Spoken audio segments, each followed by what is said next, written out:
माझे नाव अरविंद ठाकरे, जिल्हा परिषद प्राथमिक शाळा नायगाव, तालुका हवेली, जिल्हा पुणे. आजच्या कार्यक्रमाचे प्रमुख पाहुणे इथे जमलेले माझे पालकवर्ग आणि माझ्या बालमित्रांनो, तुम्हाला डॉक्टर बाबासाहेब आंबेडकर यांच्याबद्दल 2 शब्द सांगणार आहे. ते तुम्ही शांतपणे ऐकून घ्यावे ही माझी नम्र विनंती.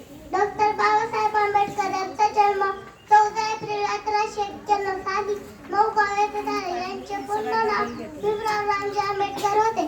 मैं डॉक्टर बाबासाहेब आंबेडकर हूँ. मेरा कहना है, शिक्षण हे दूध आहे वाघिणीचे, जो पिल तो गुरगुरल्याशिवाय राहणार नाही. डॉक्टर बाबासाहेब आंबेडकरांनी एक संदेश दिला, शिका, संघटित व्हा आणि संघर्ष करा. मित्रांनो, आपण शिकत आहोत, संघटित झाले नाही. संघर्ष कर, माती करणार. मग डॉक्टर बाबासाहेब आंबेडकर हे म्हणायचे, तुमच्याकडे 2 रुपये असतील तर 1 रुपयाची भाकर घ्या, 1 रुपयाचं पुस्तक घ्या. भाकर तुम्हाला मदत करेल, पुस्तक तुम्हाला जीवन कसे जगायचे हे शिकवेल. शेवटी